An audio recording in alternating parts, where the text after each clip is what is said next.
And we're back, lads. How are ya? Not too bad. How are you? I am amazing. Daniel, how are you? Happy cozy Sunday. Exactly. It's a good Yes. Sunday. It's getting chilly, eh? It's getting real chilly. It Blowing is. blowing the leaves yesterday. I'm It, like, it's autumn. if you're watching the YouTube, you can clearly see Daniel just looks absolutely cozy with his hat and his warm sweat. It just looks warm. Like I don't Yeah, even it's a need furry to sweater. be in it. Yeah. I just know it's warm. Is that a cardigan or no? No, it's like a zip up. I was It's about to really- say, thing, nice to yeah. see Kyle Dubas, guest of the show. One day. Shout out Uniqlo. Yes, one day Yeah. Kyle Dubas Yeah. will be on. That'd be cool. I bet he'd have a bit of fun. Anyway, hockey's fun, isn't it? But before we get there and talk about some stuff, and we're gonna quickly talk about F1 for like a second because I want to bring something up that I noticed at the end of the Qatar Grand Prix. So first off, we just want to give our best wishes to everyone in Abbotsford. For those of you who don't know, west of the country, really really bad flooding there. We're not going to compare it to a hockey team having a bad start like Jim Man. Benning did. But seriously, everyone in Abbotsford, stay safe, and all that kind of stuff. But first off, I just want to bring up here. So Lewis Hamilton wins the Qatar Grand Prix, right? Max's lead is it's getting smaller and smaller. You love to see it, right? And post race, everyone's doing their celebrating, and it cuts to Lewis, and he's hanging out with George Lucas. And just kind of like, oh, okay, I didn't know George Lucas was an F1 fan. And all of a sudden, all those pod racing scenes make so much more sense. Exactly. They do. They do. Who is, I'm trying to think, who is Anakin on the grid? Like, is it Lando? Kind of immature, kind of funny. I was gonna go with George Russell, but yeah, I guess Lando. Yeah. Mhm. Just boy genius. Maybe it's Lewis. Who knows? It's young Lewis. He's the chosen one. I don't know, That's but right. I don't think Lewis is just a creation of the Force, though. Like he kind of said Well, Anakin was. We should ask him to confirm. We can just call up George Lucas. Yeah, Because man. you got, it's not surprising he's just doing, because he's got billions of dollars. He just kind of like, okay, here you go, Disney. Now I can just go and watch F1 races all day. Exactly. Yeah. It's pretty cool, isn't it? Yeah. The Desert Trio. I can't wait for the season finale to be the deciding race, because it's going to be now, and it's at 4 a.m. So we're going to be like waking up spoiled. It's like, this person won. It's like, okay, cool. No, we could just wake up each other. And so, guys, No. we're I back think- at 4 a.m. I think I saw on Twitter someone say that if Lewis wins the next race and gets fastest lap, that they'd go into the final race of the year tied. Well, That's insane. So I think as it stands, if Lewis wins the last two races, and I think even if Max is second in both in fastest Yeah. lap, I think Lewis would still win. So it's getting there. And I think next race they're putting back in the Brazil engine from Interlagos, because apparently they didn't use it this weekend, which is hilarious. So man, that's hilarious. I think it's in another fortnight, and then the finishes the season back to back. Maybe we have a show at the end of that. See if we can get someone on to talk about it. That'd be pretty cool. But F1, it's pretty George fun. Lucas, maybe he could come on. I don't know. So we'll make some calls. What is he up to? Yeah. I mean, not much. You gotta imagine. Yeah. Sold everything. You know, I don't you know what I feel like is gonna happen.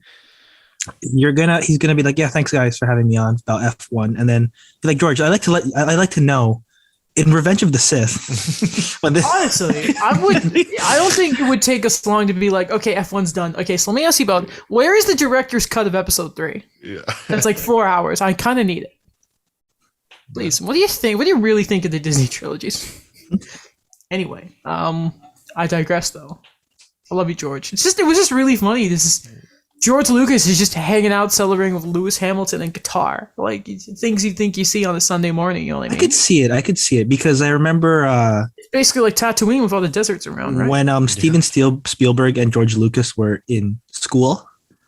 It was at a time where a lot of people just they liked like the art house films like French New Wave and Italian neorealism. And then they're like, no, man, we're not about that. We're all about like the Westerns and all like the stuff that we like that we were nostalgic about. And like they like a lot of cars. So it made sense. I mean, yeah. Just you look like Indiana Jones and all that too for Spielberg. Pretty cool. Yeah. I'm pretty sure like the only I think non-sequel. So I think the only two franchises I think Spielberg has ever done sequels for. I want to say Jurassic Park. He did Lost World. I And think then so. Yeah. and then obviously he didn't do Jaws. And I think Indiana Jones is the only other one because Spielberg's like, okay, we're gonna start well. And obviously it was a good thing he ditched Jaws because look what happened there. Anyway, stop making stuff without the books, please. Simple. Okay. Hockey. We mentioned him earlier. We can talk about Jim Benning to start here. Wait. Sorry. Go ahead. I'm sorry to interrupt. I'm sorry. My voice is reflecting a bit. That's not good. Is there an echo? Nope, no more. Can you hear me? Okay. Yeah. What about the hockey cards? Oh yeah. Okay. Yeah, that's very true. Sorry, we were gonna go into the news, but I'm like, we have this thing. We saved it for you, Adam, from last episode. Here's what's really annoying is I should have not opened the pack I bought on like Thursday because I got Carey Price. So I was pretty hyped about that. Is our deal off now? All the trades are off the table. Okay. Now the team is done. Like the squad is finished now. Fair. Yeah. So but no, I got my pack open here. I've obviously haven't looked, but I have the sealing done because I don't want it picked up on the mic. But okay, guys, let's see how we're gonna do here. Everyone, go into your middle card. Yep. Let's do it all together. Why not? Let's have fun. Let's do nuts here. Okay, 1, 2, 3. I picked out the wrong side. Oh, whoops. Oh, Alex, is that Connor McDavid? I got Denny Gurianov. Just some bro thing? That's weird. Yeah. I somehow didn't pick the middle card, and I have Sergei Bobrovsky again, which is great. Okay. That was and Joe Pavelski is on this card for some reason as well. Did you get both of them? I got both of them. Or does it just say Dennis Gurianov? It is Dennis Gurianov, but Joe Pavelski, he's not smiling. He's just looking at Joe Pavelski, but Joe Pavelski is smiling. What does the back of it say? Because isn't there's a title for those kind of cards? Gurianov eliminated Vegas on September 14th, 2020 with an extra time goal in a 3-2 win. I don't like that they call it extra time. Extra time. Yeah. No. This isn't soccer. That's so weird. That's awful. That's second cards. Hopefully I actually grab my middle one this time. Okay. 3, 2, 1. I did not by accident. Crap, I pulled out Jordan Kyrou. JT Miller. Pierre-Luc Dubois. With the jersey I really dislike. He's got a decent year. Why does Jordan Kyrou have a card? He only had 5 points last year. Or 9 points last year. That's World not Junior great. Legend. Jordan Kyrou. Okay. And the third card. Here we go. 3, 2, 1, and go. Oh, okay. First off, Alex, you have... Is that Matt Murray? Matt Murray, yeah. Oh, poor guy. Alex, Daniel, you have Shea Weber. Yeah, wow. Daniel? Yes. Okay, first off, I have a Superstar Showcase Nathan McKinnon. That's a pretty nice card. Okay, Daniel, so just quickly, let's do an impromptu trade discussion here. Okay, so I see that you have a Shea Weber card there. Yes. Whenever we see each other again, I am prepared to make a deal with you, okay? Okay. I believe you and I have actually made a deal before. I think on the show we made a deal when we were in person. Okay, so this is my offer to you. For Shea Weber, I will offer you right-handed defenseman Jared Spurgeon. Okay. And Zach Parise. Okay. Deal. You knew how to get to him. Yeah. You knew how to get to him. that out. You knew how to get to him. Okay, yeah, it's a fair deal. You want to shake on it here? Or? Yeah, shake on it. Okay. Very well. And fist bump the camera. Can I just say, I don't know how many packs we've opened. I still have 0 defensemen. Really? My center depth is insane. I have 0 defensemen. So I have my final lineup, right? Yeah. So obviously, center of the winger. So it's Sid, Connor, Draisaitl, Eichel, Kaprizov, Forsberg, Kubalik, Huberdeau, Pasternak, Monta, Arvidsson, Wheeler, Letang, Carlson, Krug, Dahlin, Riley. Obviously, Shea Weber will take Spurgeon's place. And then I got Carey Price and Jacob Markstrom. So the defense, I had a real problem getting. There are not a lot of them out there for some reason. Do we know how long these are out for? Can't be much longer, eh? We have to make the most out of it. We have to start calling our local Tim Hortons. How many do you have in stock? We'll buy all of them. We'll get all of them. That's where all the ad money is going to. How much would the box be? Okay, so I have a friend, Julius. Shout out to Julius Belita. Not big card guy, but it's for basketball. Okay. Oh yeah. but he buys those huge boxes from Walmart. I'm like, Yeah. how much would that be?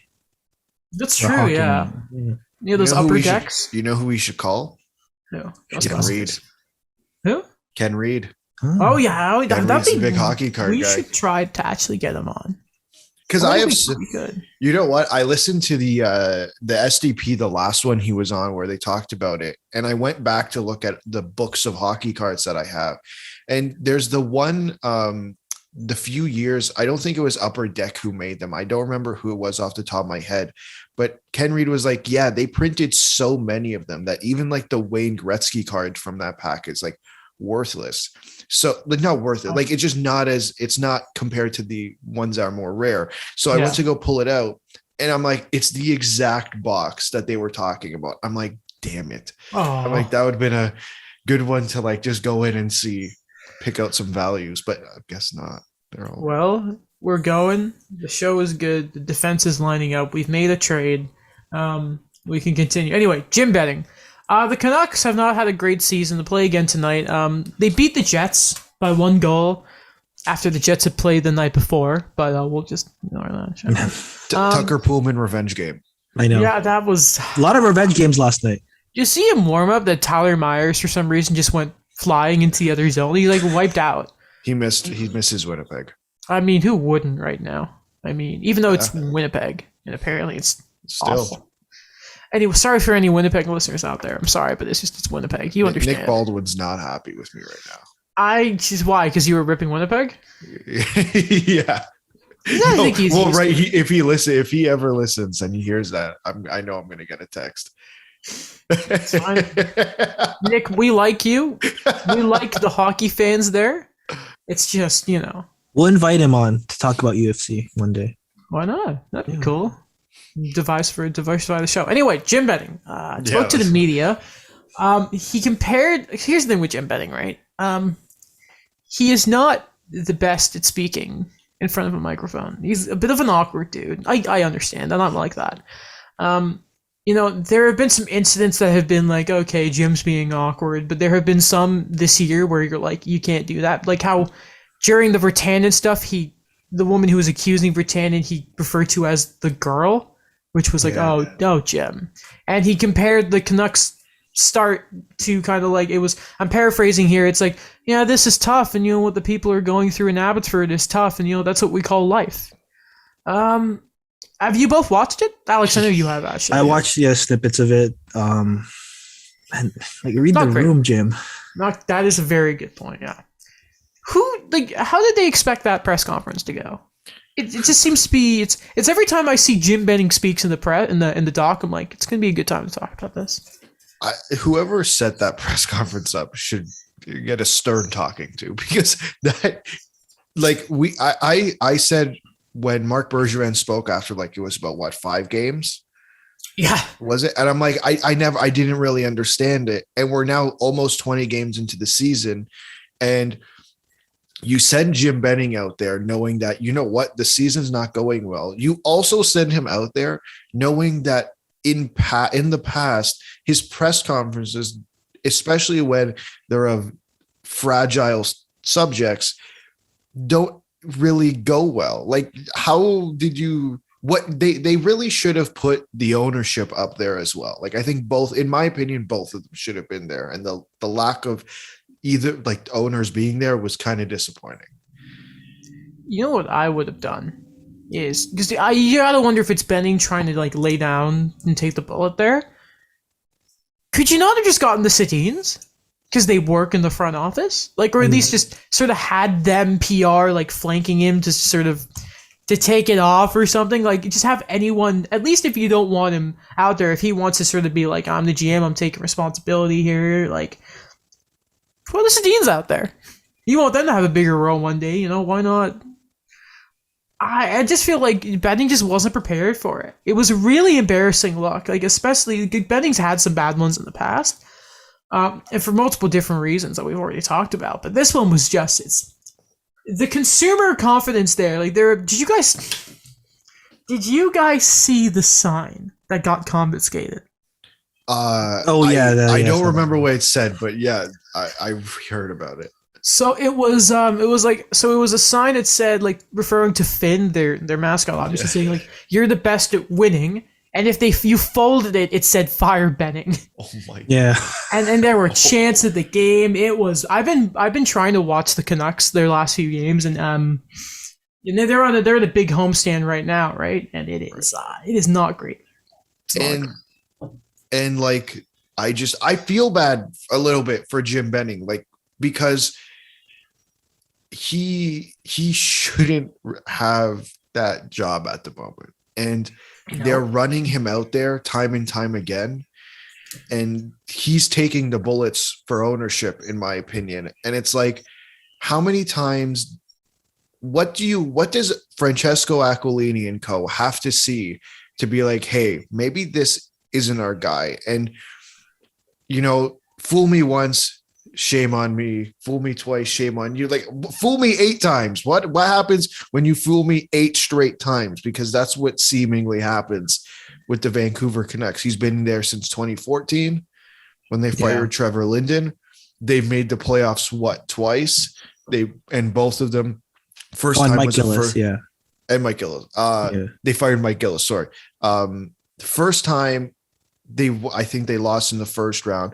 The second time was a couple of years ago. They weren't even supposed to be there, but whatever. They were there. They lost in the second round, put up a good fight, and that run magically turned the franchise around. That's how they acted. That it turned the franchise around, and I don't think it did. I think I have 3 things. First one is, he said, fool me once. Yeah. Shame on you. Fool me twice. And then, do you remember in the office, like, and then he's like, fool me 3 times, strike 3. Yeah. But again, I think one thing is, I think 2 things you were right about, Alex, is that I think they're at a point right now where it's like Jim Benning's kind of like a sponge for the criticism right now. And I know that it's not as, like, I know that a lot of it is because of his decisions, but I think at this point right now, where the Canucks are, where they thought they were going to be after that playoff performance a couple years ago, they're going to be like, okay, this guy, we thought he was going to be able to make something here. And I think he's going to be gone this year, but it's just going to be another stretch of, okay, well, look at all the stuff that's happened, and we're going to put him out there and talk about it. And of course it didn't work. So we're going to start anew, but ownership's like, we're going to clean our hands from this. And I'm going to use that reference I've used before with the Canucks when they made that run. And it reminds me of 2013 for the Leafs, where obviously they do make the playoffs, but they were clearly not the team that was going to contend like we know them now. It was something that still had to be built, but they still kept making moves there that didn't really pan out. And I think that's where the Canucks are right now, where they had that success and now they're thinking, all right, we got to keep doing these other moves, but they're just not panning out the way that they should be, and they're not being patient about it. You know what? It's hilarious when you think about it, that 2014 bubble, a bit of playoff success, win a play-in round for one of these teams, the other one wins a round being Vancouver, and then they've sort of built upon it, maybe not taking the proper direction. And right now ownership is in the firing line for both organizations, and that's Montreal and Vancouver. And I have a feeling I know why both teams are sort of right now status quo. This is from Stu Cowan on Twitter. And this is as of, I just want to double check when I took the screenshot. This is from today. Oh, actually, this was 2 minutes past midnight. So this is, again, as of yesterday, the attendance numbers. Right now, Vancouver of 9 games at home are 5th in the league right now at attendance, 18,512. And Montreal are first at 19,686. Games may look empty, but the tickets have already sold, as you know. Right. And then Tampa Bay are up there, Toronto and Washington, interesting enough. So why are the owners not too upset? Well, they're still making money. Right. There's still a reason to go to Vancouver games because there's something to watch. You know what I mean? Like, they're still good players, but and that's in no way me excusing what the Canucks are doing. But there's remember last year it was something I think it was like Benning was still saying, "Oh, we're far off here. They're still like this team isn't done yet." And then they went to OEL thinking it was the fast track, and it just clearly wasn't. And it's it's not even just this thing of, and people were starting to question like the veterans being gone, and now it's like it's the young stars and not sort of picking up the slack, and it's like it has nothing to do with them. It's more to do in that, yeah, Pedersen's not doing great, but it's the depth scoring, it's the depth on the back end, it's having a defensive core that can you really question whether you can trust them? A goalie who at the same time might think like, can I trust the guys defending in front of me? That's the big issue with the Canucks, and Benning made a big deal about that, and he's like, yeah, we had some veteran leaderships, and here we go, and then he sort of backtracked and talked about, well, we got some vets up there, but it just wasn't straight, man. It wasn't straight. Sorry. No, I'm done. Hasn't OEL been a captain for years? He was, yes. Like a year or two after Doan left, and he never wanted to be though. He just gave it to him. Yes, but I just. But yeah, he's a leader. Yeah, he had a letter at least every year. The thing for me is like the quote from the press conference. Someone asked him, last year you said the team is 2 years away, and now he's like, well, I don't want to comment on that based on how the team is performing so far. And it's like, yeah, no wonder. I wouldn't want to comment on that either. But it's like you kind of made a bet and it failed. Yeah. And, no, sorry, go ahead. No, and their lack of and they're still talking about the playoffs. He, in that press conference, was talking about making the playoffs. I think you gotta, it's the same thing what we said, like with the money thing. You gotta sell something, right? But no one buys it. No one buys it. Adam, you said that, the star, there's reasons to go see the games. But to me, it's like, if the stars aren't performing, if Elias Pettersson isn't performing, what am I going to watch the game?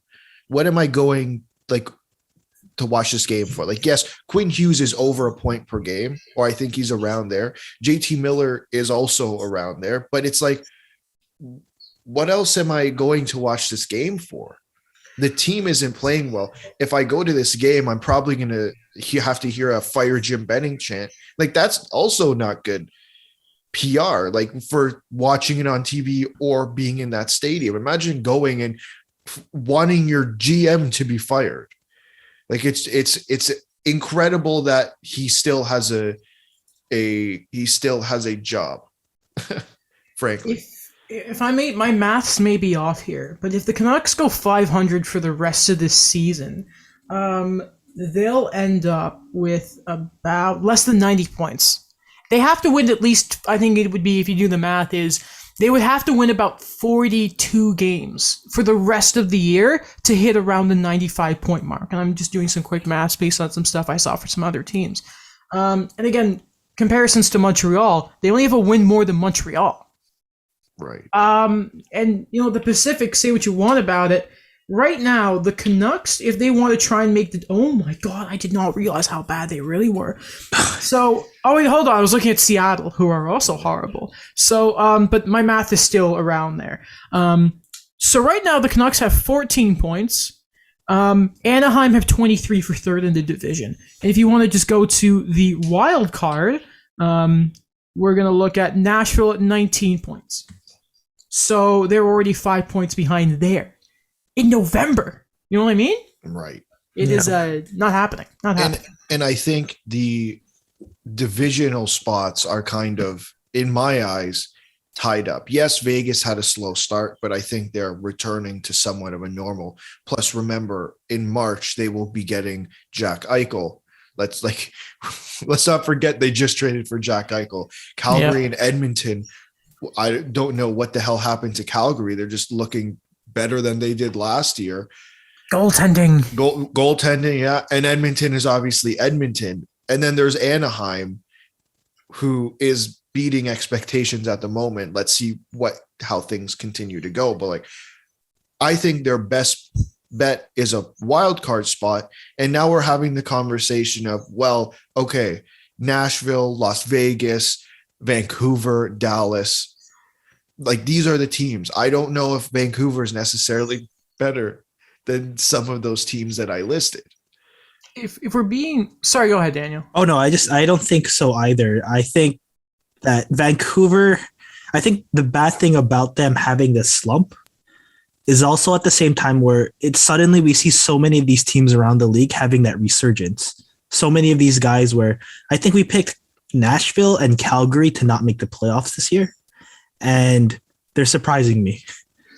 So right now, if you think about it, Vegas are only a point behind Anaheim in the same amount of games played, and you look at their sort of house situation, and then you just kind of see it's Anaheim slugging it out.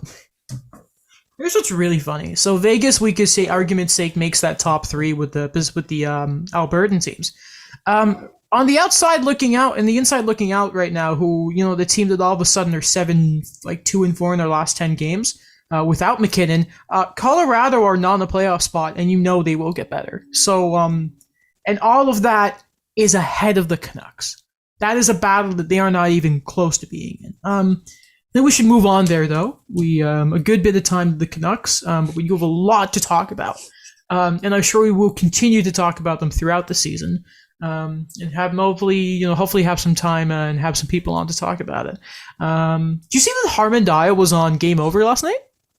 Oh, was he? Yeah, he was. I was surprised because I saw Game Over. I don't always watch it. Yeah. But I was like, because normally they have against Carolina, they had Sarah Sivian. Yeah. That's the SDP Habs post game show for anyone who doesn't know. And I clicked on it, I saw Harman. I'm like, wait, what?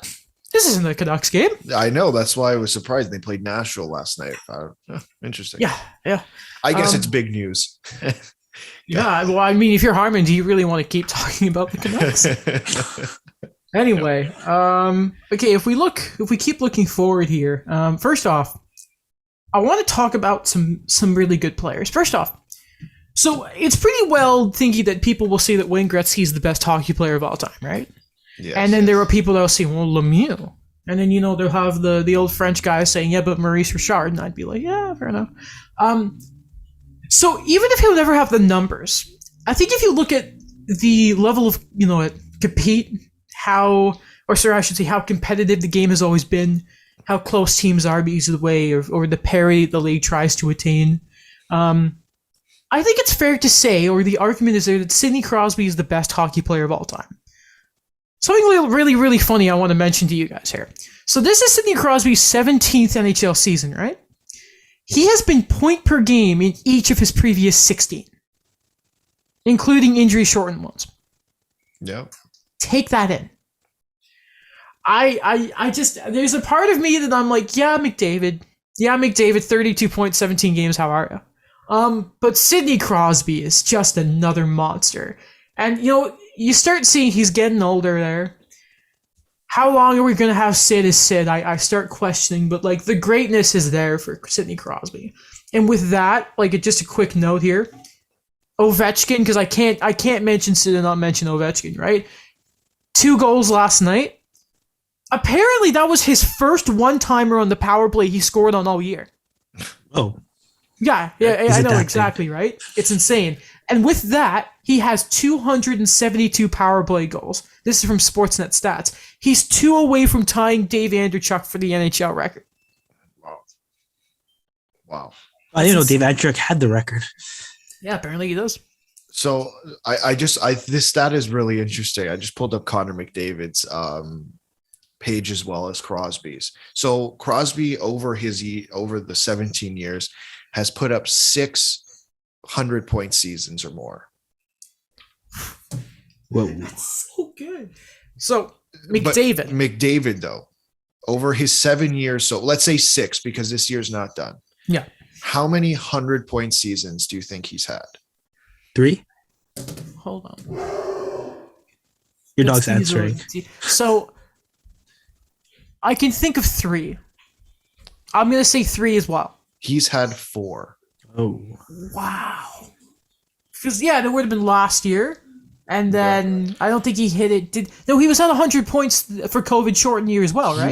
He was 3 points away from so he should be at 5. So was that in his rookie year, right?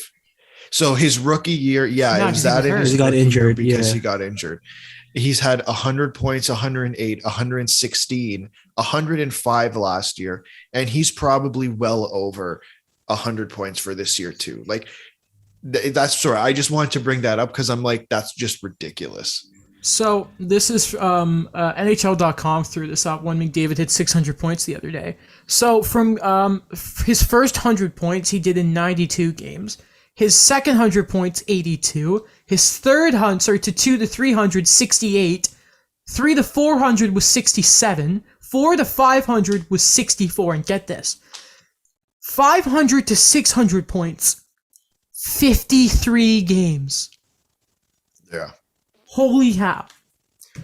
I'm not putting him with Sid until he, does something that's not just scoring a lot of points, but I don't want to sound like John Tortorella. Until he shuts up, okay? Until Then I'll start talking about Connor McDavid.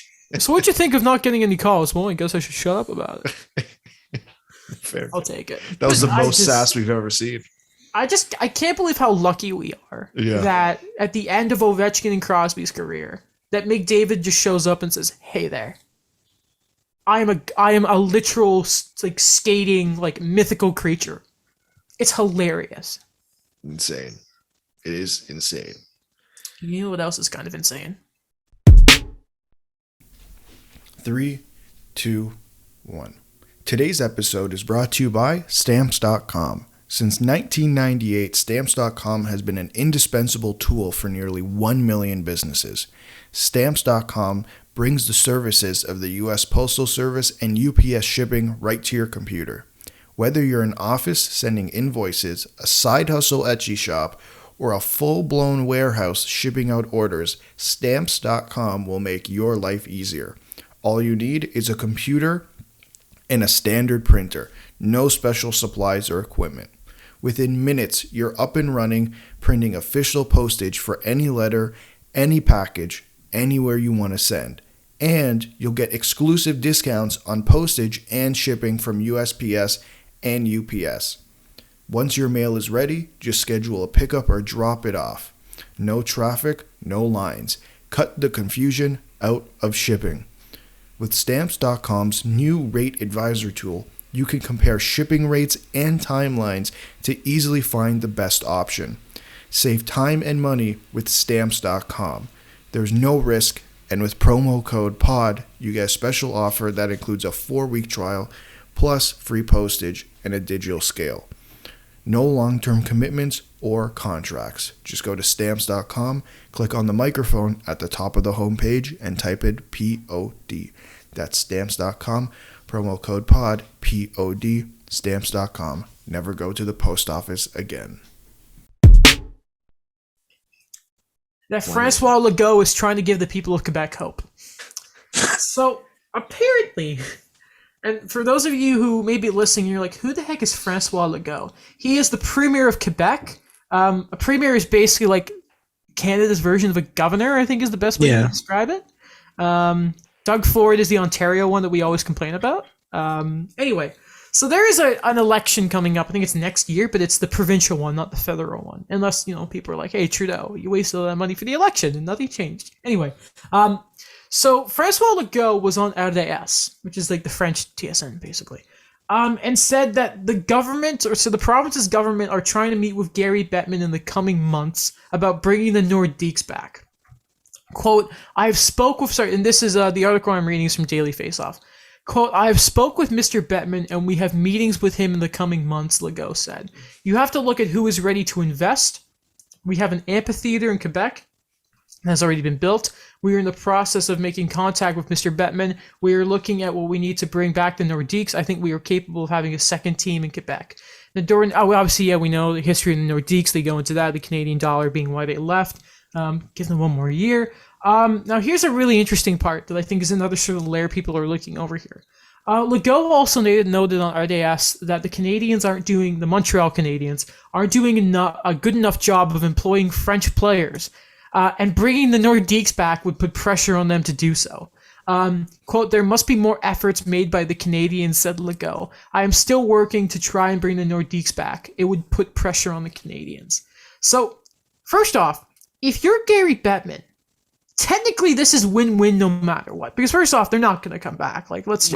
And I think it was reported on 32 Thoughts last night that it seems Quebec have a consortium of investors coming in, and the price would be around $1 billion. I would assume they would mean, they didn't specify, but I would assume that would probably be Canadian to match up with the $750 million that Seattle paid, and that sounds right when you do what do you call it, what's the term when like you do Conversion? currency, the conversion. Thank you. Yeah. So if you're Gary Bettman, right? Think of it like this. So everyone thinks you hate Canada because you do. So what you do is you meet with the, even though it's like Quebec, a lot of people in Quebec, and especially like if you look at the party Francois Legault is part of, they're basically like, yeah, Canada, Quebec, woo. So what you do is you go meet with the guy who wants to bring back the Quebec team that all of Canada want to see back, right? And you have an excuse to be like, oh, maybe you don't like the consortium, whatever. You find a reason not to do it, right? But you've done the meeting. So you have that public image of, I've done it. I tried. I tried. I tried, man. How dare they get our hopes up, by the way? Oh, yeah. Like, it's just noted Quebec lover, obviously, Gary Bettman, as we should start. Remember when you forgot to congratulate the Habs on their season at the Cup Oh presentation? my goodness. I don't. He's just jumping into these. Like it's just too easy, Gary. Yeah, can I say I don't know what the correlation there is between bringing Quebec back and pressure on bringing in more French Canadian players. Like I genuinely don't know if there's an actual correlation there, because I think what's going to make it a better product is if both teams are doing well. So here is what I would think, right? So apparently a part of this is like there would be a lot of government backing to the to the Nordiques, right? I wonder, I want to be careful when I say this, if there are certain organizations within Quebec that would prefer a French team. And what I mean is one that has a real focus. Because if people think that Montreal are crazy with the French speaking thing, which I think in regards to your coaching and general management is a very fair claim, but drafting wise, they don't do that at all. No. Like they really don't. I think Louis LeBlanc was the last like French guy they picked in the first round anyway. That was a headache for them. Yeah, well, yeah, it was. But anyway, like I think it's overblown there. If there was a Quebec City team, you gotta remember when the Habs were at Quebec City for that preseason game a couple years ago when they got booed. Like people outside of Quebec, and I think or more outside of Canada, I don't think they really know the animosity of like Quebec towards Montreal is actually a very English-speaking place compared to the rest of Quebec. Yeah. So if you think Montreal's bad for Quebec, like, or is more just the French-centered place, the Nordiques coming back, it's like with like a guy like Legault backing them too, would be like, I think it would take pressure off of Montreal, to be honest with you. Yeah. But I wonder if it's the money in certain sponsorships is what the pressure is. I wonder. And that's what I would think, Alex. No, that makes sense, and I get that sentiment, because you know what, I think it's it's like that in European countries when it comes to soccer. Like I know in Germany there's some rules and regulations about having to play a certain number of German players. I don't know if the way the NHL is set up that is a way to make a team thrive. Like I think they'd have to be willing to lose money to build up the fact that we have to develop these players, where in the way I look at the system the NHL has, a lot of the development happens before they're drafted into the NHL. So wouldn't it be better to throw backing into the QM? Like my opinion would be throw a lot of backing into the QMJHL and to the teams in Quebec in the QMJHL, because that's predominantly where most of these French Canadian guys end up playing, whether it's in Quebec or in Halifax or wherever. I just don't know if the system's set up to bring in a team solely to develop French players, because that's what it sounds like they want to do. Oh, you're on mute, Adam. That's embarrassing. No, like listen, I want the Nordiques back. If okay, let's really be honest here. There is really no excuse for the NHL to have Arizona where they are. If the Quebec government is like, I'll give you $1 billion, our arena is built, and you know it's a good market. Like, not large, but it's not going to be empty at all. Like, that's what I think. Like, regardless of where it would end up and like all that kind of stuff, it would still. And it's another argument for another day that we had with Will about like it makes no sense why the Nordiques are not back. And and I think it was the Deputy Commissioner Bill Daly said, I think it was to Jeff Merrick, like there were no meetings planned with Legault, even though Legault seems to be saying otherwise. Like, yeah, you're right when it comes to like the development and that and all that, but it's just there's a lot there. Yeah. Not to mention, do you really think that say what you want about Gary's love or supposed hate of Canada, is he really going to want to support a team that's going to take away from the money the Habs are making? Like, you don't sort of, what's the term? You don't look a gift horse in the mouth. You don't look at your prized golden hen that you have. And like, you know what? I'm going to give all these resources to the other team that's going to be your biggest competitor. Yeah. Like, you know what I mean? Like, I don't see the NHL doing that.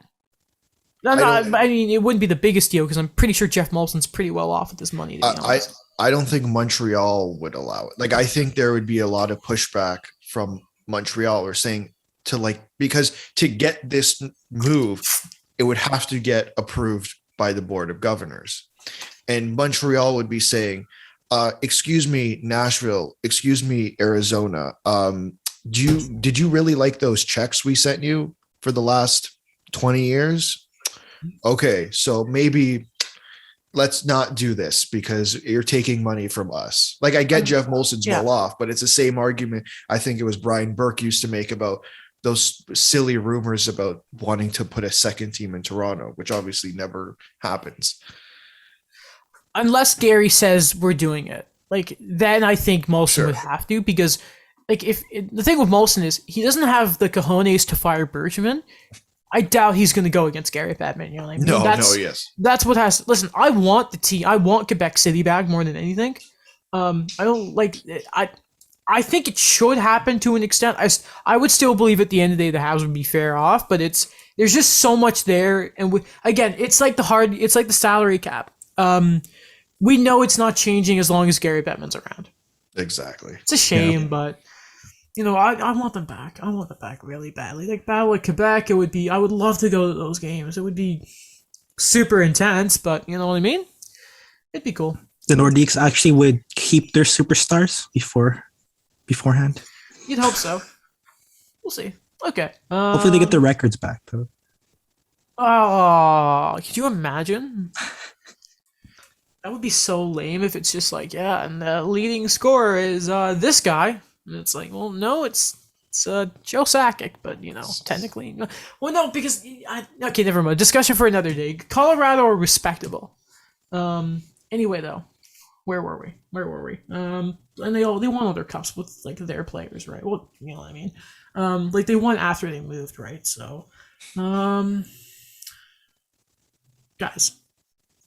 So I want to read you this quick snippet. I'm not going to give you any context for what I'm about to read, but I think this is really funny. This is from Deadspin.com. Okay? Let me find this exact. Okay. This isn't the first time a power-hungry NHL coach decided to bench a hometown player for no apparent reason.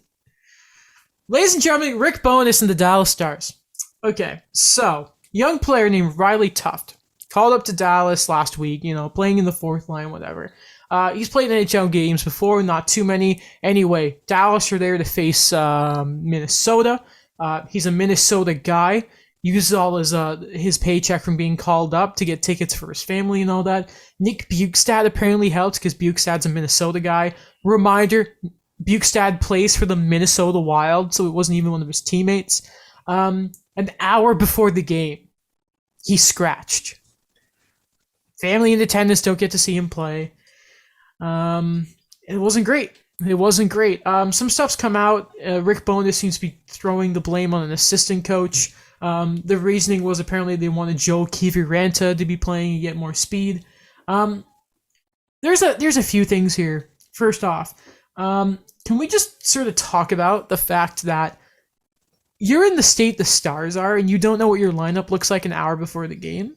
Like, I know there was some stuff with COVID relief and that, but really, is there any reliability of your roster there if you can't stick to a plan an hour before the game? Did he also throw assistant coach under the bus? Did Yeah, he did. really do that? Yeah. Are you kidding me? He was like, it was like his final say on the lineup. Yeah, you're the boss. You're the boss of the lineup. If you want something done, you damn do it. Unless Jim Nill tells you otherwise. But you do it. Like I don't.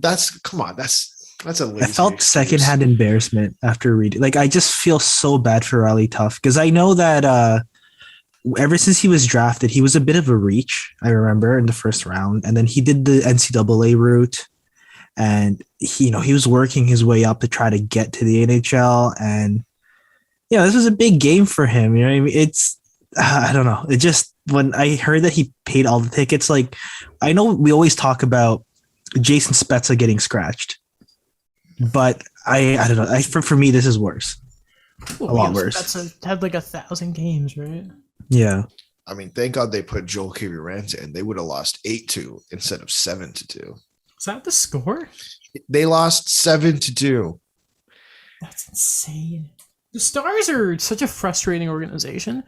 I'm trying to find who exactly this coach was.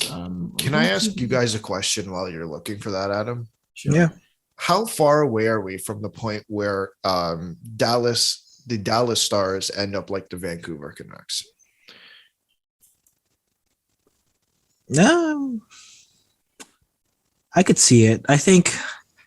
Okay. When we talk about how Adam said Montreal's, just kind of the way the season is, it's just like you have the momentum of last year. I think Dallas is still doing that. They were not supposed to be in the finals. But they're like, hey, we got here with this lineup. We can do it again. Let's keep playing Jamie Benn. Like, it's to the point where it's like Vancouver, Jim Benning's still talking. As we said, Jim Benning's talking about making the playoffs, and we're a playoff team. We're like Dallas. They're having probably the same conversations in Dallas. And at what point is it? Well, like, maybe Jamie Benn's a little too old to be making $9.5 million. Okay, I have this question for you guys. I know that you posed the question, Alex, but I'm just confused. I don't know who the best forward is on Dallas. I couldn't find the coach's name, by the way. Friendly reminder: Joe Kiviranta has an assist in 14 games played, by the way. Nice. And I will get up their scoring right now, Daniel. We can check that. Dallas Stars. The answer, I mean, in my mind, would obviously be Tyler Seguin, but like I don't know. I don't know. It's about, maybe it's, you know what? It doesn't help that I was like, oh, I know, but I'm looking at the standings. Okay. So, if you'd like to know, first off, their goaltending is actually not awful. Braden Holtby's a 918. Ottinger in 3 games is a 955. Kadobin's not good. 873 in 7 games. Okay, so their leading scorer is Miro Heiskanen, the defenseman, 13 points in 16 games played, averaging 24 minutes. Their leading scoring forward, 10 points, 4 goals, averaging 16 minutes, Joe Pavelski. He just never stopped scoring, that man. Jamie Benn has 9 points in 16 games. Seguin has 9 points in 16 games. Hintz has 8 points. Oh my god. Radulov has 7. He's 1 goal. Gurionov has 5 points. Klingberg has 3 assists, and that's it. Have fun getting that $8 million contract. Blake Como, assistant captain who was waived, a goal in 6 games. And hold on, where is their 4th leading scorer, 9 points, Ryan Suter. Wow. Thank God they have him for 3 more years after this. Yeah. So, but it was important that we get Joel Kiviranta in there. And it's hilarious. So Riley Tough is averaging 6 minutes. First off, just how are you like aligning your lineup that you have guys playing less than 10 minutes? This isn't 2014 anymore. The Stars are a mess, man. And it's also not the playoffs. Like, No. I get it. You shortened the bench in the last period deciding game. But, like, I don't see how why you do that in the middle of a season. Mm-hmm. And like, hey, listen, they have won 3 straight games. I will give you that, but I am not scared by the Dallas Stars. And them and their stupid neon jerseys that are awful. Awful. I really don't like those at all. I'm surprised people do. They're awful. They're not fantastic, I'd say. Mm-hmm. Okay. Moving on. Where are we? Okay, we're gonna start with the Habs because you guys didn't even talk about them when I wasn't here. We saved it for you. We talked about the Leafs without Alex before. Could you? How dare you not talk about them getting humiliated by the Pittsburgh? But no, that was before that. I don't even know. It was like Hoffman and Allen being hurt, and everything was just continuing to go downhill. First off, don't lower yourself to other people's levels here. Get well soon, Mark Bergevin. We know that he's tested positive for COVID, and apparently he's feeling it. Eric Engels had an interview with him. He actually asked him about some of the Kyle Beach stuff, so go check that out. Shout out to Kyle Beach. Apparently, in his first game in the German league that he's playing in, 2 goals and a massive win for the team. You love to see it. Yes. Attaboy, Kyle. First off, so they won last night. That's pretty cool. Yeah. That's pretty cool. It was a late game, wasn't it? It was a real late game. So first off, did you see the big news? Yes. Return of Matt Duchene. It's trending on Twitter, actually. What exactly is trending? Fix You is trending in Canada. Is it actually? Okay. That's hilarious. Or We at have least like it's 3 trending big on stories here. At Then least it's trending on my page. I don't know if it's trending Canada wide, but it's there. wait, Adam, what was the big story for you? Well, no, yeah, it was Fix You. So Okay, mine was Matt Duchene. We'll talk about Duchene because he had me very scared, actually, in the late parts of that game. Anyway, so the Habs, they've had this other song that's been their pump up. I don't even know what it is. I don't care. I think it's something Raging Bull or something. It's not Fix You. Listen, I need a second here. Okay. If you've ever been to a game at the Bell Center, there's a certain feeling. That's the lights go out, Fix You plays, and you hear Michel Lecoq going, AKO, Mesdames et Messieurs, vos Canadiens, which is translates to, ladies and gentlemen, welcome our Canadians, right? It's goosebumps. It's one of the best things ever. And they got rid of Fix You to start the year. Like, you don't do that. So, this is for Renaud Lavoie. A little nugget here. The Habs players, apparently via Joel Edmondson, asked Paul Wilson to bring back Coldplay's Fix You for the introductions. And they won last night because of it. So first off, Joel Edmondson should be named captain of the Montreal Canadiens. I think Brendan Gallagher joked afterwards. They didn't know if it was him directly, but the word is that Joel Edmondson is the savior of this team. Still hasn't played yet. Don't know what's going on with him, but yeah. But The player coach. Why not? I mean, I'd really like to know what's wrong with Edmondson. Like, beside his dad, there was some injury in the preseason, and he was just like, I think he's skating, but it's still non-contact. Anyway, there's a bit of a concern, right? So you know how normally when you're losing a game, you cut the bench? Yes. But if you're winning a game, maybe you can give ice time to those who don't normally have it, right? Yeah. So do you guys want to guess what some of the ice times were last night as I quickly grab it up? Yeah, sure. Sure. Why not? Okay. I'm just going to do that because Norlander's been playing some games, right? He wasn't bad against Pittsburgh, but then he was not great last night. He had some bad looks with the puck. But here's what's really worrying, right? So first off, the Habs were actually up 5-0, but then Matt Duchene had a Nacho hat trick, and you're like, please stop. I can't stand, you know when you go to Google and you look up the scores, but it only shows you like the shots and that, it doesn't show you ice time. And NHL.com is awful. I love how I'm like, I like to see the scores, and it takes me to today when no one has played yet instead of last night. I hate it. And then I try and click it. No, I want to see the box score. This is awful. I hate this so much. It's such an awful website. By NHL. Okay. Average ice time here. Okay. I don't care about Nashville. Oh my god. You have to scroll all the way down instead of just having an option. This is actually awful. Okay. First off, so Matisse Norlander played 11 minutes. Okay. Bit of an issue, right? Cole Caulfield played 13:53. Christian Dvorak got sat 13:07. Wasn't great. Ryan Poehling had 2 goals, played 12:22. They went to 7D, by the way, for this game because they clearly don't trust Norlander, which is such a problem, which send him over to Sweden. That kind of concerned me a bit.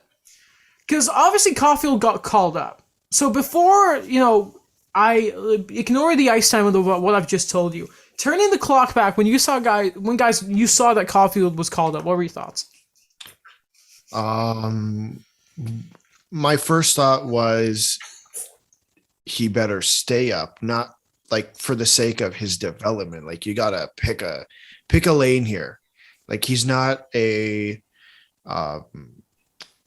bottom 6 guy. Like you need to play him as he's the 15th overall pick and the very important piece to your team. Like you don't yo-yo someone like that. So if you're ready for him, you're ready for him. If not, you're not. Yeah, like he's not a depth piece. Like if he's going to be called up, you better be giving him the top 6 minutes. You better be giving him the opportunities for where he can excel and where his game really is at. It's weird though, because he's on that. It's weird. He's on the top line with Toffoli and that, but they took him off for Armia, and you would kind of think like, why not put Armia with the line for Suzuki and Caulfield and sort of be the puck retrieval guy? But they don't seem to roll it now. It's. I'm not going to think too much into it yet, but I thought they should have left him down because the whole thing was to get his confidence back, and he was starting to get it back. And then it seems like the moment he scored a goal, they were like, okay, you can come up now. And like, I don't know about that.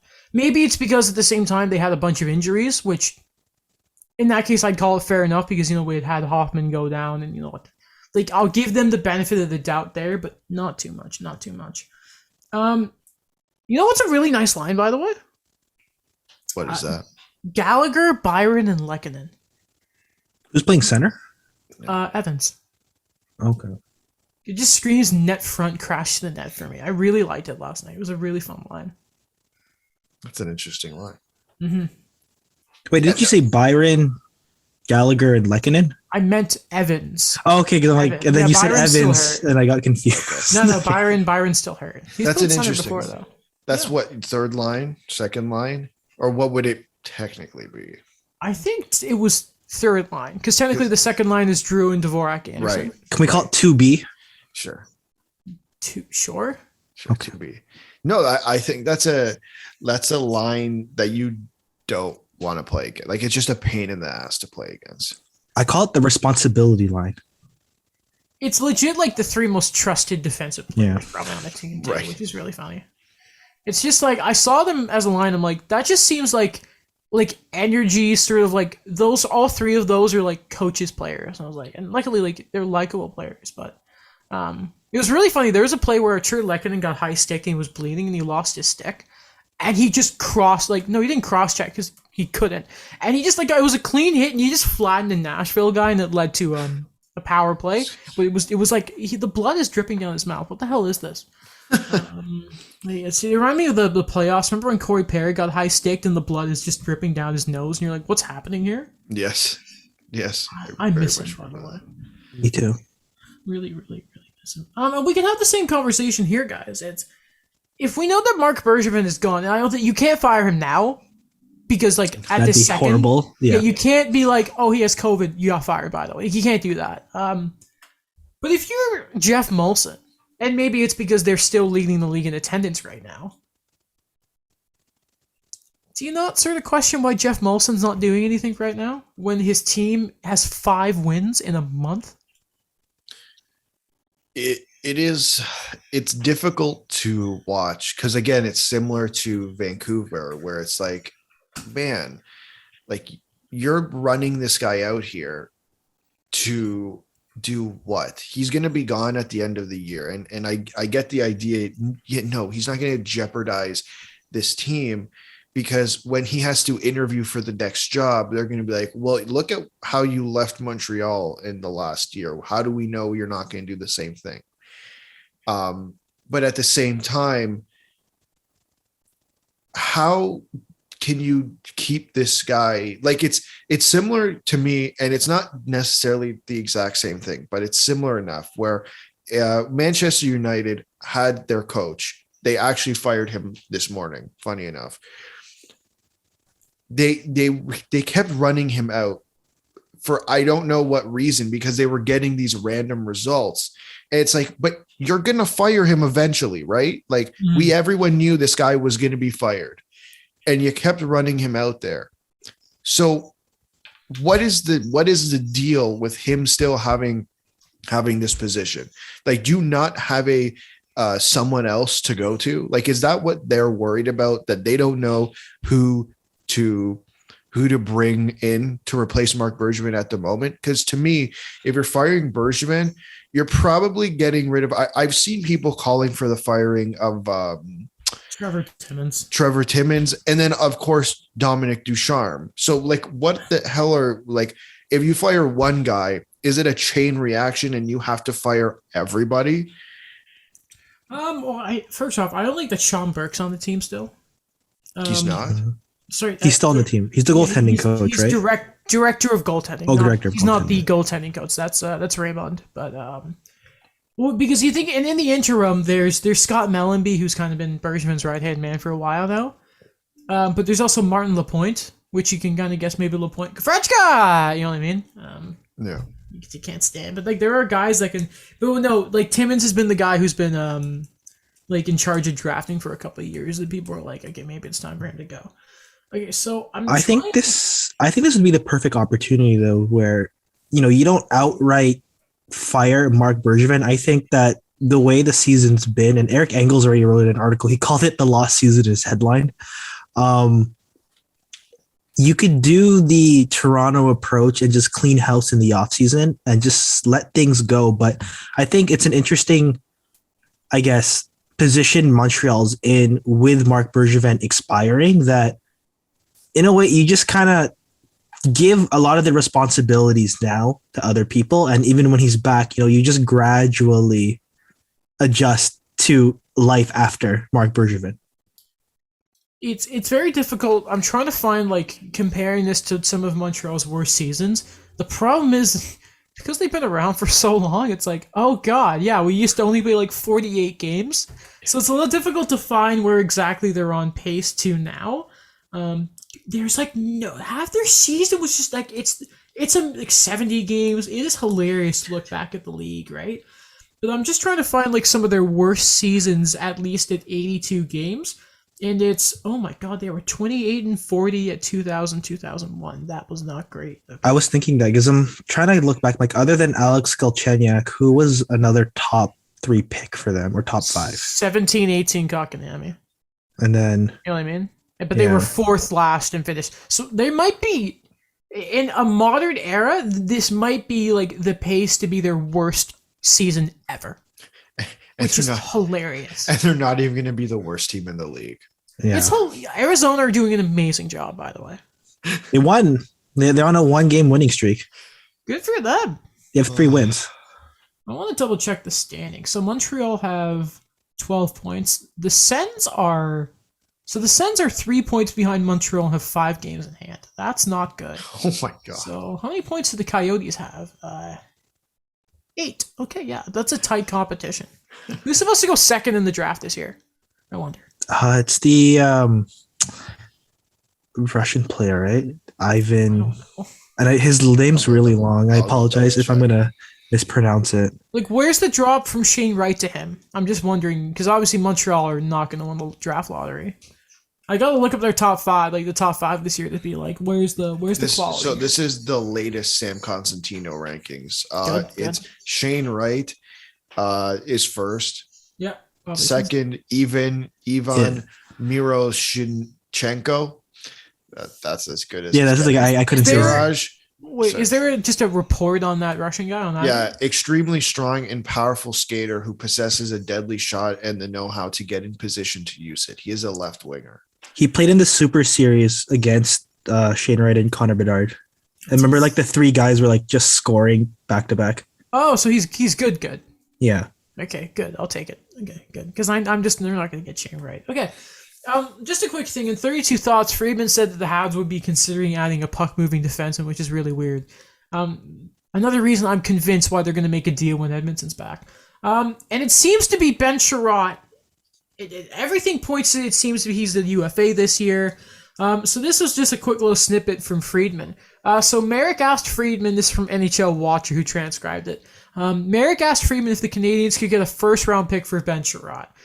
Friedman says, "Oh, for sure, I think there is. I think you absolutely could. Chiarot's a good player. He's playoff tested, and he's not a high-maintenance guy."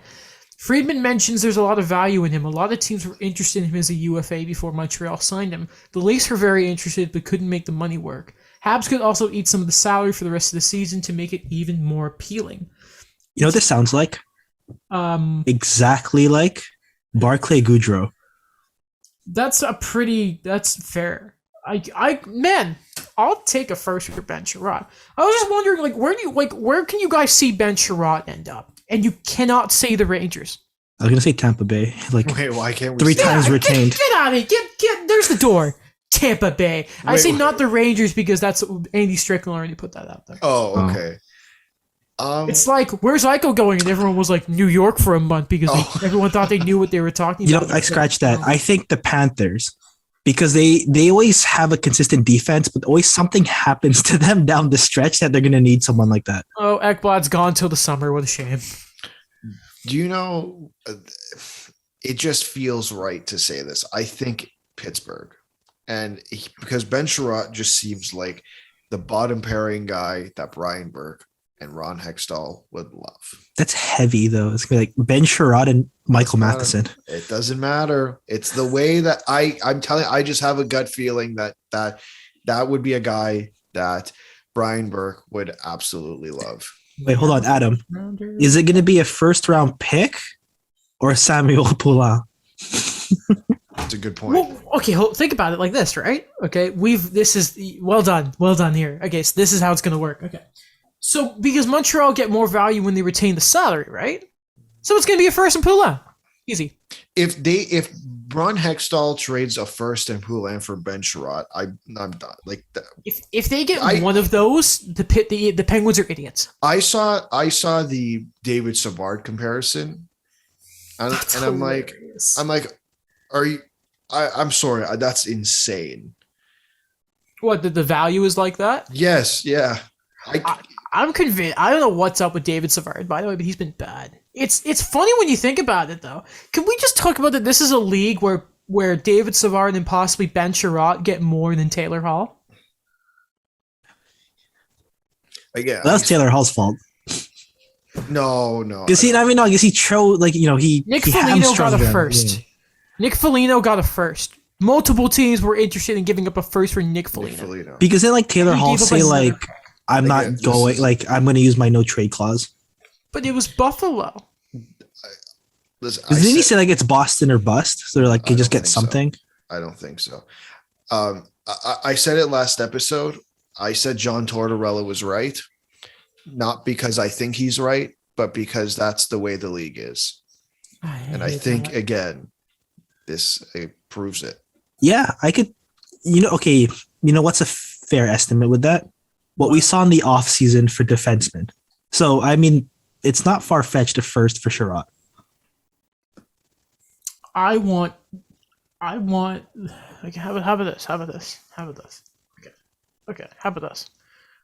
Amirov for Ben Chiarot. I'll take it. I don't want Ben Chiarot. No, that sucks. You're taking him. I don't They wanted a Zach Bogosian type. But Zach Bogosian made $750,000, or he made $1 million. He made $1 million. Montreal retained half of Ben Chiarot, and there you go. Playoff tested.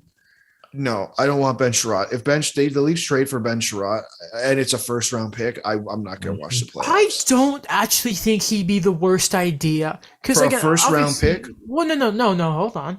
What I mean is, I don't think Ben Chiarot would be a terrible option on a third pair. No, I don't. Because I looked at last night, and obviously there was another game I was watching, but I was rewatching the highlights, and there were a few where I looked at Sandin and Liljegren, and I'm like, I don't see that as a playoff. We can transition to the Leafs here. Even though they lost to Pittsburgh last night, there was a great, 5-game win streak before that. Naturally, we have to look at how do you improve the Leafs. And there's two areas, and I'm never going to shut up about this. I think they need another center. And I think that I don't see Liljegren Sandin working forever in the playoffs. So I don't think they would be awful. Maybe Chiarot's not the guy, but to transition there, they've expressed interest in needing it. You got to think when Mikheyev comes back, I still think one of him or Engvall have to go. That's because the Leafs are going to want to make a move at the deadline. Like, they got to move the cap somehow, right? Like, there's a move coming naturally. But I still think there's room there for a guy like Ben Chiarot in the right role. Like, we look at Cody Ceci, it was like awful. Pittsburgh, third pairing, the right system, a great coach with Mike Sullivan, not for some reason putting him on the top pair with Morgan Riley. I think it makes sense. As much as I dislike Ben Chiarot, we were singing his praises the way he was playing in the playoffs. Yeah. When you can break people's backs with your stick in the playoffs, and that's Ben Chiarot's specialty. Again, I wouldn't give up a first for him, but I think there's stuff there. To be clear, it's not that I don't want Ben Chiarot. It's that I don't want the Leafs to pay a first-round pick to get Ben Chiarot. Yeah, no fair. I would come on this show and laugh to no extent if they get him.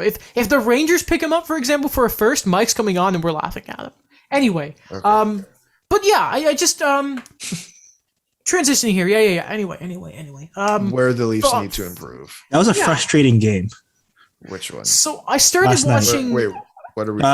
Toronto and Pittsburgh. Okay. I started watching the Hat Guy LFR, and I was like, "Oh God, what's happened here?" Because what I saw, it was just there was some just defensive collapses from like the Hall pairing, and then again from the Young Guns. But are we allowed to lose a game and it not be the biggest, the end of the world? Not in Canada. Is that not allowed? No. Because not on a Saturday night at home. I kind of caught I was watching the game, but then I rewatched the highlights, and I'm like, okay, guys, let's take a step back here. I'd say they look in. My biggest peeve was that for that first part of the season, they did not look engaged. Mm-hmm. I don't know if that's necessarily the case anymore. I just think that I think they're engaged, and I think Tristan Jarry just played very well last night. I think that the team got plenty of chances. They hit the post. I don't think this is something we should be losing our minds over. And obviously it comes with the territory, but plenty of Leafs Twitter loves to lose their mind anytime the Leafs lose. It's just none of this matters until April. Yeah. They're 8-2 in their last 10. Again, none of this matters until April. This is fantastic. Matthews could win the Richard again. That's great. But what did they do in April and May?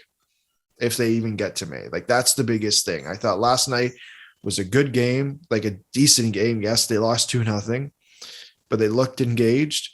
And a lot of the reason they got scored on was their two defensive mistakes, were the defensive mistakes that they made. And yes, that's going to bite them in the butt in the playoffs.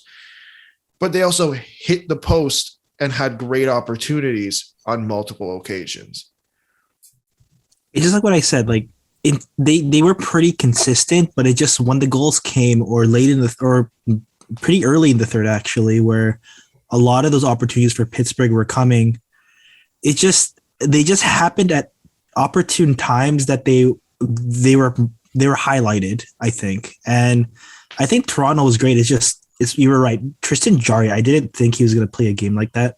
That Toronto had a lot of chances. Those power plays, when I say frustrating, that was the frustrating thing because they had a 5-on-3. Yeah. And that was their third opportunity. And just not to get anything there was okay. The one defensive thing I did not like was I think it was on the second power play, and Crosby and I believe it was Brian Rust. They got in even then, and that was just something that I did not like. I think one of the goals was that the Sandin pairing got caught out against Crosby, which you're obviously no one wants I don't think the top defensemen like playing Crosby. What's No. this? You don't want your third pair out there. The But 20-year-old. yeah, I think it's fair to still just because again it's the process, right? It's the there's still work to be done around with the power play and defensive pairings and there's stuff there. And what's helping right now is even when the defense have some spells, and there's a lot of questions about that Hall Muzzin pairing I'm seeing like more and more of. Is that Jack Campbell is there to sort of erase the mistakes, which can take you a long way in the playoffs. Okay, so the conversation started with his contract, and if he keeps going like this, the people are gonna be like dollar this, dollar go. Discussion for another day, right? I bet it's gonna come out of nowhere in like February. Who knows? Okay, so right now, I think like statistically, he's the second best when it comes to goals saved above average. He's only behind Freddie Anderson. I think it was like plus 11 he's at, which is ridiculous. The irony. Yeah. So, if you look at it, where do you guys see him right now amongst the top goalies in the league? Is it okay to say I see him as a top 10 goalie at the moment? And now it's time for let's rank the top 10 goalies in the National Hockey League. Okay, so let's put Jack Campbell on the list, right? Okay. Who else do we put there? Andre Vasilevsky. Yeah. Vasilevsky. Frederick Anderson. Freddie. Okay, and we're saying right now. Yeah, so Carey Price will unfortunately not be included. Don Gibson. Yeah, let's wait a little bit. Igor Shesterkin. Wait, hold on. Sorry. Okay, so Dan, you said Gibson. Mhm. Very fair. Who did you say there, Alex? Igor Shesterkin. Mike talked in my ear about Yeah, he he was was Thursday. He Or is when- very yeah, good. Thursday. Bobrovsky has been good to start the year. Yeah. Jakob Markstrom. Hold on. So Bob Markstrom, Carter Hart, Mhm. Carter Hart. I didn't check Robert Lehner's. What's his stats this year? 3, 4. I don't think they're like 920 north of, but 1, 2, 3, 4, 5, 6. So I'm just double checking something on a we name we here. got 2 more. So I'm looking at save percentages right now with goalies. Ottinger doesn't really count. Campbell's up there. Markstrom. Quick has played 9 games. I'm not putting Quick there. Connor Hellebuck. He's 6-2-4, 918.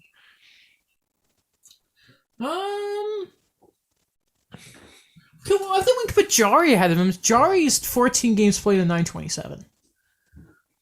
And Pittsburgh don't have Malkin, right? True. Yeah, it's just for now.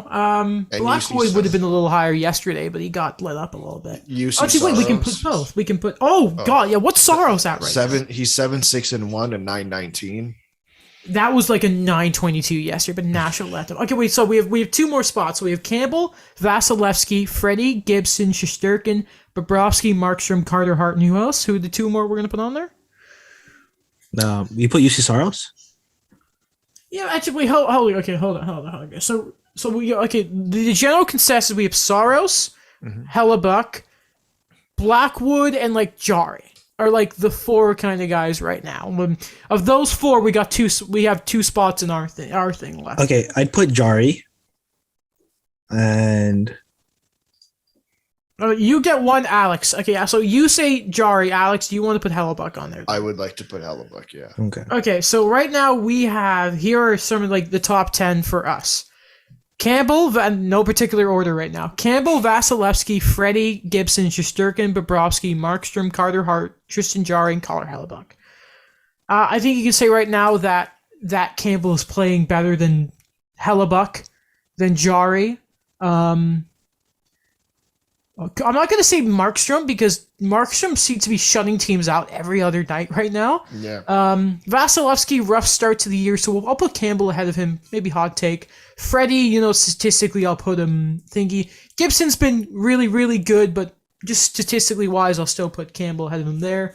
Carter Hart's like around the 930s, and you know me, I'm a big Carter Hart guy. So I think right now there's an easy case that he's top 5. And like it's a shame that if Vancouver had any sort of defense, Demko would be here right now. Yeah. I can hear the Vancouverites yelling at us. But I think that's for the thing that concerns me about Campbell is the lack of games played overall. And I know we're talking about right now. It's just a matter of what type of goalie is Jack Campbell. And we listed all those guys that we were talking about. And maybe with the exception of Tristan Jarry, they're performing to their max capabilities that we expected them to play at. And I think Jack Campbell right now is exceeding that. So I'm just trying to, I don't know what the number would be, but I would hope that if this can last longer, then I'd be more comfortable saying, you know what, Jack Campbell is a hell of a goalie. I think he's a hell of a goalie right now. It's just, what does the future hold is my concern. He's currently a 944. Wow.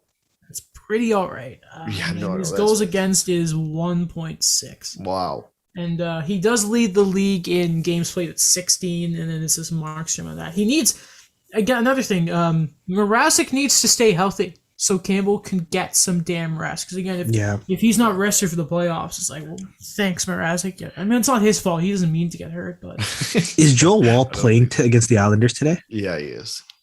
You mean Buffalo? Aren't they playing Buffalo? They played Buffalo. Their last back-to-back was Buffalo. They're playing the Islanders today. Oh, is it in the Isles? Or? Yeah. I hope that new arena makes a big impact today. They played there last night, right? Yeah. And they lost because the Noah Dobson. Did you see Noah Dobson?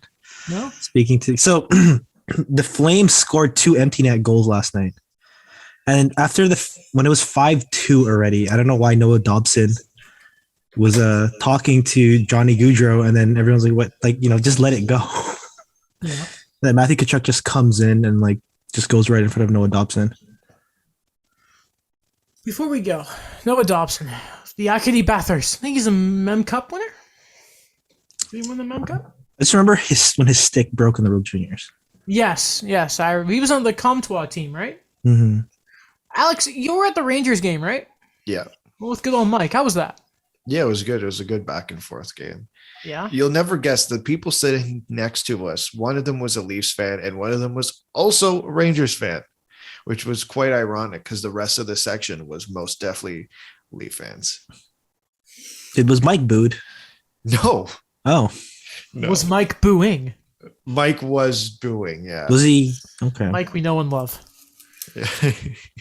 He was telling us, we can't repeat them on No, this we can't. but the chirps that were coming Mike's way, were pretty awesome. Yeah, pretty creative. I'm like, So did he have that? Like, he had that stored in his he head. had that stored. Absolutely. He was waiting. Again, that game was Battle of the Goalies. I really did enjoy that. See, freaking the kids nowadays don't appreciate. The kids nowadays are like, I want McDavid and Matter score goals. There's nothing better than a good goalie duel nowadays, kids. All right, you respect your goaltenders.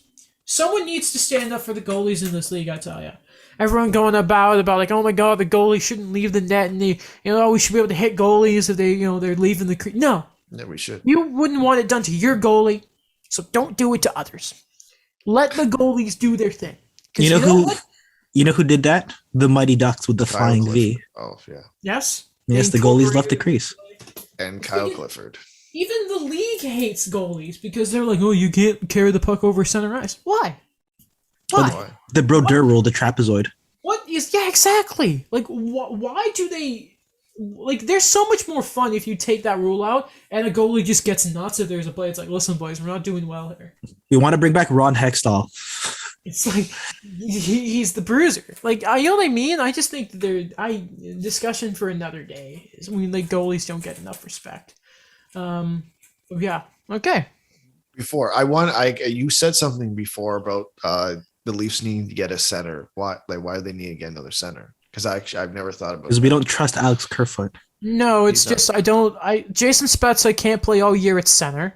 I don't and David Camps can't score. You need more than that. Phil Deneau was great as a third line center, but it was I'm telling you, David Camps, that line is a nasty line. I love watching them play.